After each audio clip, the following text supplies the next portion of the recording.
Gimana caranya pilih agensi yang tepat buat bisnis Anda? Pilih agensi itu susah karena kalian harus cari agensi yang sesuai dengan kebutuhan bisnis Anda, dan di saat yang bersamaan harus disesuaikan dengan budget, tapi juga pengen hasil yang terbaik. Jadi gimana cara ketemu di tengah-tengah? Di video ini saya bakal bahas gimana cara milih agensi yang bisa membawa bisnis kalian lebih bagus lagi. Jadi pilih agensi itu ada trik dan tipsnya yang bakal saya share dalam video ini. Jadi pantengin terus, yang belum subscribe tolong subscribe ya.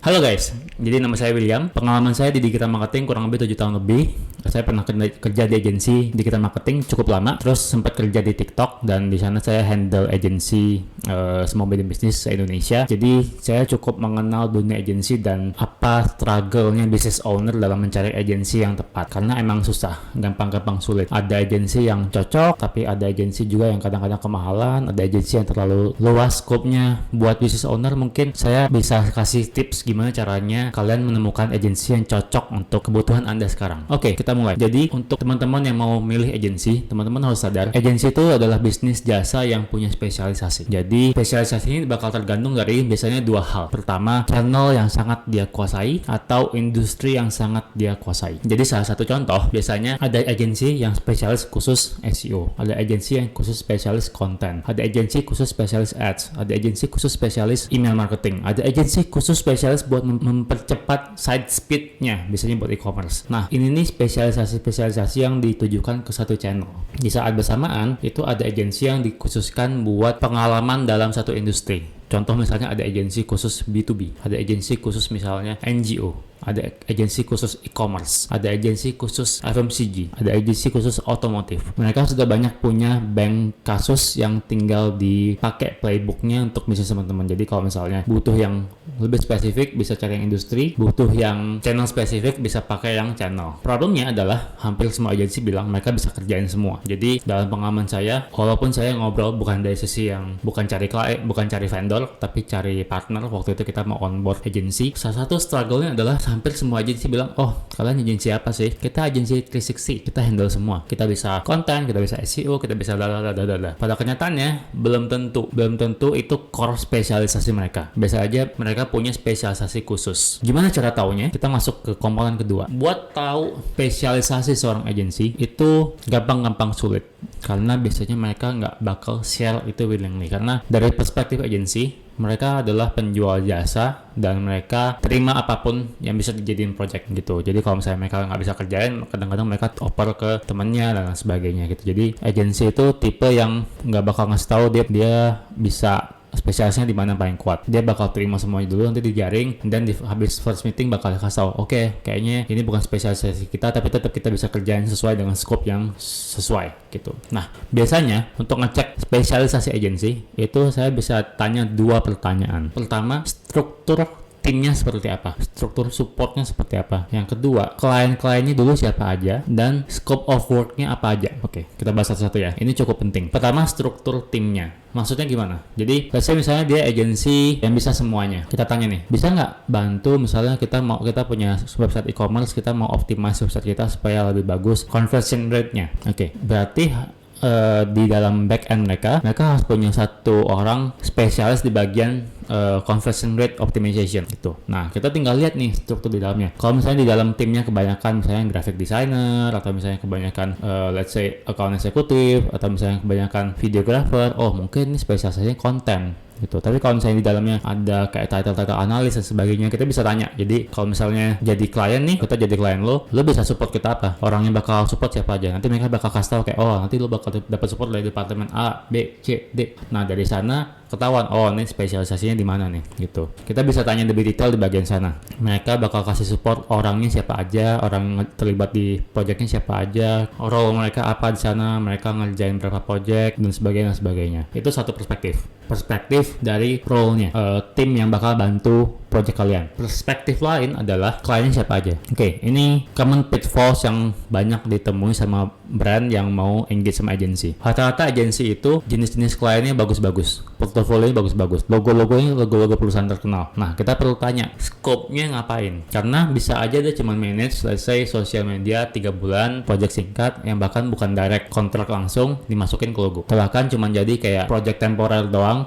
yang kalau ditanya scope kerjanya tuh sangat dikit tapi dimasukin ke logo biar apa, biar bagus, karena mereka kan jualan. Nah kita sebagai business owner kita harus pinter-pinter nih nanya ini nih ngapain gitu, scope-nya ngapain, KPI-nya apa, terus mereka achieve atau enggak. Dan kalau bisa itu kita minta referralnya, kita minta dikenalin sama past clients mereka. Kita mau tanya nih, puas nggak sih past clients mereka sama jasa agensi ini. Ini tahap yang menurut saya krusial. Sama kayak misalnya kita ke dokter, terus kita nanya, kita didiagnosa punya penyakit A, B, C, D, let's say. Kita nggak bisa percaya 100% penuh, dan menjadi hak kita sebagai pasien untuk minta opini kedua, opini ketiga gitu.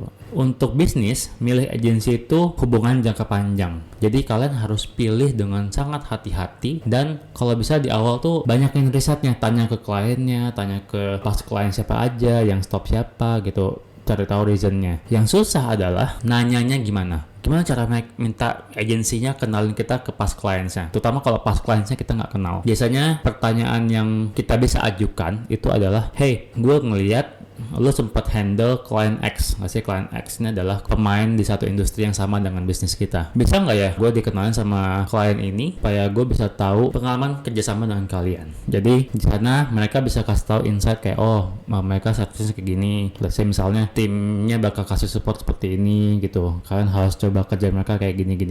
Karena agensi itu kalian sebagai business owner nggak bisa ngeliat ini kayak beli barang, tapi kalian kayak beli jasa. Kalian beli jasa orang yang bakal manage bisnis kalian. Jadi penting untuk memperhatikan siapa orang di baliknya dan siapa key person di baliknya gitu. Dua gabungan ini, tahu siapa timnya dan tahu pengalaman klien-kliennya, itu bisa membuat kalian punya pengambilan keputusan yang lebih cermat, yang lebih cerdik. Sebelum lanjut ke part selanjutnya, yang perlu diperhatiin adalah agensi itu punya level. Jadi ada, biasanya kalau dari industri kita sebutnya ada agensi yang sifatnya indie, ada agensi yang sifatnya yang major. Maksudnya gimana? Agensi major ini biasanya agensi yang di bawah naungan grup global. Jadi mereka punya manpower lebih tinggi, mereka punya spesialisasi lebih banyak, mereka punya pengalaman lebih banyak di banyak industri, tapi harganya pasti mahal. Jadi ada beberapa grup misalnya di bawah WPP yang punya beberapa business unit di Indonesia, mereka punya spesialisasi yang macam-macam. Jadi kalau kita datang ke sana,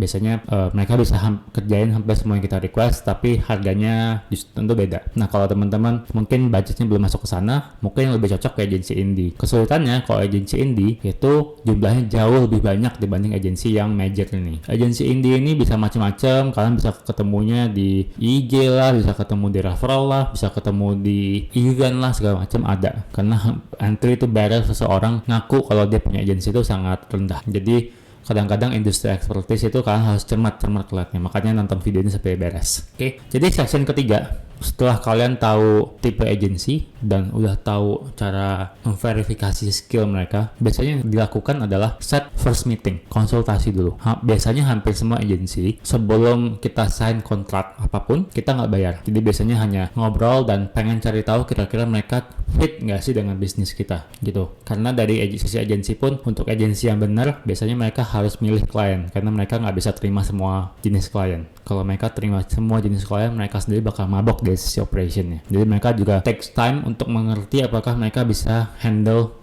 tipe bisnis seperti ini. Jadi ada beberapa hal yang menurut saya cukup penting untuk harus dilihat, terutama ini menyesuaikan dengan preferensi bisnis teman-teman. Menurut saya ada 5 pertanyaan yang harus ditanyain yang paling penting. Yang pertama adalah gimana cara mereka measure performance mereka.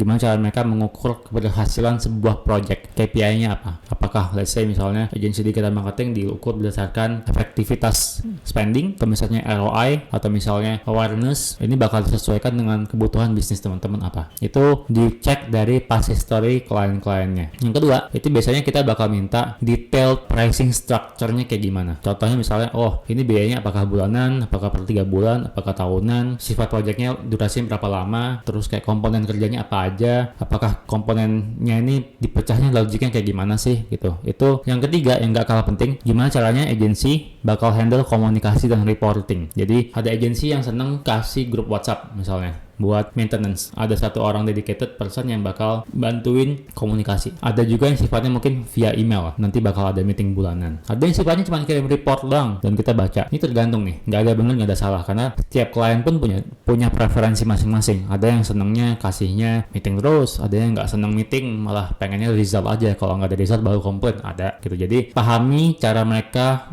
biasa melakukan komunikasi, dan kita bisa request juga kayak, oh saya biasanya kayak gini, bisa nggak disesuaikan. Jadi apakah request tersebut nambah biaya atau enggak, nanti itu bisa ditanyain. Yang keempat, biasanya buat bisnis-bisnis yang bergerak dalam industri yang mungkin yang tidak umum, bisa ditanyain kayak, let's say misalnya industri-industri tobacco, atau misalnya industri-industri yang susah diiklankan di sosial media atau misalnya di platform-platform karena legal reasons, itu harus ditanyain nih, gimana cara mereka handle industri seperti ini. Let's say misalnya industri tobacco tuh mereka punya pengalaman nggak gitu. Ada beberapa industri yang agak tricky untuk dibantu. Let's say misalnya industri kesehatan, industri yang heavily regulated, tobacco misalnya, industri-industri untuk barang-barang yang lebih adult gitu, itu juga punya regulasi khusus. Terus kita bisa nanya ke mereka, kalau misalnya industri kita industri biasa aja, teknik marketing mereka apa sih? Apakah teknik marketing mereka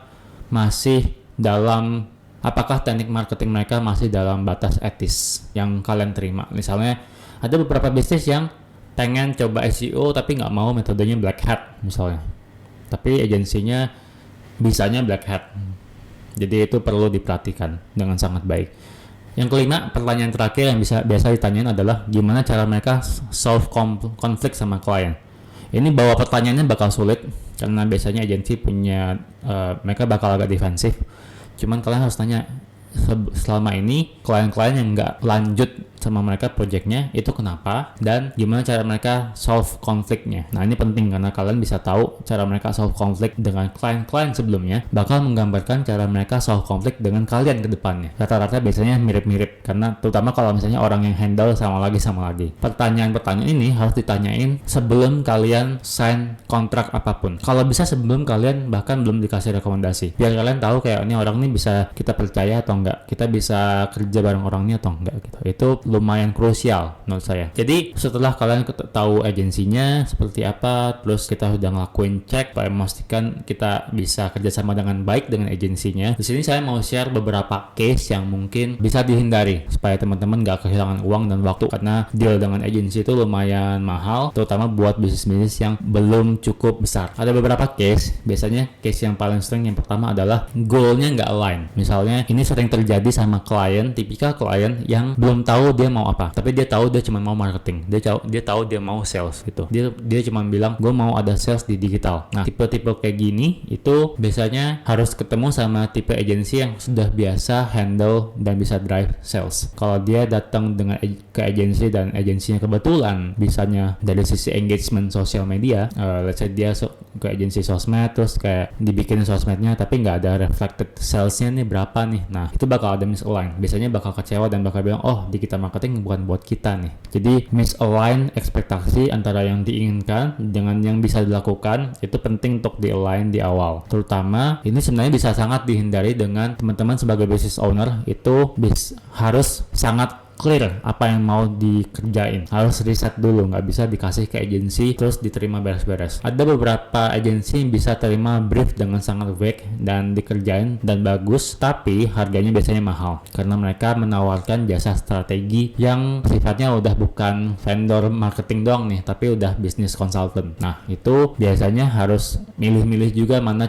yang cocok, mana yang enggak. Case kedua yang cukup sering terjadi adalah hidden fees sama unexpected cost. Jadi ini harus cukup clear siapa yang bayar yang mana. Contoh yang paling sering adalah misalnya kita udah settle dengan kontraknya adalah pembuatan sosial media konten sebulan 20 konten. Let's say ada request tambahan nih. Oh, lagi ada pameran, misalnya kita lagi pameran di luar negeri. Mau dong dibikin postnya. Nah, postnya ini bakal nambah dari post yang sudah ada kan. Ini siapa yang nanggung biayanya? Dan biayanya berapa? Karena kadang-kadang biaya untuk ekstra post itu bisa berapa kali lipat lebih mahal dari biasanya karena itu ad hoc tuh. Termasuk misalnya biaya-biaya lain kayak let's say biaya, kalau misalnya kayak iklan sekarang ada biaya PPN-nya gitu. Biasanya biaya-biaya kayak biaya yang agak tricky itu biaya yang dia secara periodik berubah harganya. Kayak biaya iklan tuh bisa berubah karena dia sesuai dengan bidding. Biaya KOL tuh juga biasa jadi hidden fees. Jadi misalnya kita allocate nih budget 10 juta buat dapat let's say 100 KOL mikro. Tapi ternyata setelah kita coba harga KOL-nya naik. Jadi kita nggak dapat 100. Nah, ini biasanya dari agensi udah ada step nih kalau misalnya ditambahin ada charge biaya tambahan karena di luar budget yang disepakati. Jadi harus diperhatikan dengan baik-baik biaya-biaya kayak gitu. Yang ketiga biasanya kalau ada risiko dari aktivitas marketing yang dilakukan oleh sebuah agensi itu. Misalnya let's say dalam konteks email marketing, terus mereka blast email dan ternyata email yang mereka kirim tuh kurang bagus dan itu berkaitan dengan scoring domain mereka. Jadi mereka setiap kirim email apapun dengan domain itu dianggap spam sama Gmail. Nah, itu cukup krusial tuh, ada efeknya. Atau misalnya nyambung sama SEO atau misalnya nyambung sama sosmed, akunnya kena ban dan segala macam. Nah, itu biasanya gimana cara mereka resolve-nya? Apakah mereka punya calonnya atau kayak misalnya dampaknya siapa yang ngurus dan sebagainya, itu biasanya cukup krusial untuk diperhatikan, terutama yang berhubungan dengan core marketingnya. Misalnya dia sangat into sosmed nih, ternyata setelah dijalanin akun sosmednya kena ban for whatever reason ya, bisa aja karena agensi, bisa aja karena konten-konten sebelumnya, bisa aja karena kesalahan dari platformnya, tapi itu kasus yang kejadian dan nyata dan terjadi dan bisa bikin konflik, jadi harus diperhatiin sama teman-teman. Yang terakhir saya mau share biasanya skema kontrak dengan agensi seperti apa sih. Ini cukup penting karena teman-teman harus ada banyak skema kontrak yang bisa dilakukan sama agensi dan biasanya sifatnya cukup fleksibel tergantung dari kebutuhan teman-teman. Yang pertama ada sifatnya performance based contract. Jadi kalau kita achieve sebuah KPI kita bakal dibayar sekian. Ini biasanya kepake buat bisnis yang sudah sangat clear objektifnya mau ngapain di channel mana dan berapa baseline-nya. Maksudnya baseline misalnya kayak oke, selama ini kita dapat penjualan dari digital sekian juta, kalau misalnya bisa dinaikin segini kita berani bayar sekian karena udah terjadi penjualannya. Ini jarang dipakai buat bisnis yang penjualannya udah dari nol. Jadi ngulang dari nol banget tuh susah banget dilakuin. Yang kedua yang paling umum itu sifatnya retainer agreement. Jadi projectnya fixed month, misalnya 12 bulan atau 6 bulan, terus tiap bulan bayar terus menerus. Project seperti ini sebenarnya lebih di-prefer dari sisi agensi maupun dari sisi klien karena sifatnya lebih stabil, tapi komponen kerjanya udah settled dalam waktu yang cukup lama. Cuman ini bakal direkomendasikan kalau kalian sudah menemukan partner yang bisa dipercaya. Kalau misalnya belum, mungkin periodenya bisa dipendekin, jangan terlalu lama gitu, atau bisa dibikin kayak semacam trial 3 bulan dulu misalnya. Yang ketiga namanya project based contract. Project based contract seperti namanya sesuai dengan durasi projectnya. Let's say projectnya 6 bulan untuk campaign periode singkat, misalnya launching produk baru atau misalnya kita mau kampanye Ramadan gitu, cuma 1 bulan doang. Nah, itu kita cuma bayar 1 bulan doang. Jadi teman-teman bisa sesuaikan dengan kebutuhan kalau di project base. Kelemahannya biasanya kalau yang sifatnya jangka pendek gini biayanya cukup mahal karena preparasi yang dibutuhin lebih gede dengan biasanya dengan deadline yang cukup padat gitu. Selain itu adalah kesulitan buat teman-teman menentukan mana partner bisa diajak kerjasama atau enggak karena durasi campaign-nya terlalu pendek. Jadi biasanya yang cukup direkomendasikan adalah gabungan antara retainer sama project base. Jadi ada retainernya tapi ada project base untuk yang ad hoc. Buat teman-teman yang pengen cari agensi, saran saya bisa coba cari lewat buat teman-teman yang pengen cari agensi yang tepat untuk bisnisnya, saran saya teman-teman bisa cari dari channel yang teman-teman butuhin. Let's say misalnya pengen cari yang spesialis di sosmed, coba lihat agensi-agensi yang ada di sosial media, mereka nge-brandingnya gimana segala macam, kita tanya satu persatu gitu. Alokasikan waktu untuk ngobrol dengan agensi yang sebanyak mungkin untuk ngerti landscape-nya dan apa yang teman-teman butuhin, karena periode ini mungkin bisa makan 1, 2, 3 bulan tergantung seintens apa ketemunya. Teman-teman bisa cari dari Google, bisa cari dari platform sosial media, bisa cari dari referral, bisa cari dari event, dari manapun. Agensi cukup banyak, cuman buat teman-teman mungkin yang cukup efektif menurut saya adalah cari dari referral dari industrinya sendiri. Jadi kalau misalnya di e-commerce pasti ada agensi yang udah sering berkeliaran nih di e-commerce, atau misalnya di agensi B2B ada nih agensi yang khusus B2B nih. Teman-teman B2B mungkin misalnya udah pada saling sharing gitu. Nah, agensi kayak gitu biasanya udah punya, agensi seperti itu biasanya punya poin tambahan karena mereka sudah direferensikan sama pemain lain. Oke, jadi itu kumpulan tips lengkapnya, tips and trick bahkan gimana caranya teman-teman bisa pilih agensi yang tepat buat bisnisnya. Mudah-mudahan tipsnya membantu dan teman-teman bisa menemukan agensi yang cocok dengan bisnisnya. Kalau misalnya teman-teman suka dengan video ini, saya minta tolong like dan subscribe video ini supaya saya bisa membuat konten-konten yang lebih bagus lagi ke depannya. Dan tolong komen dong, saya harus bikin video kayak apa lagi, saya harus kasih sharing pengalaman seperti apa lagi, atau saya harus riset apa lagi nih supaya teman-teman bisa dapat value ke depannya dari video saya. Sampai situ dulu, sampai jumpa di video selanjutnya. Bye bye.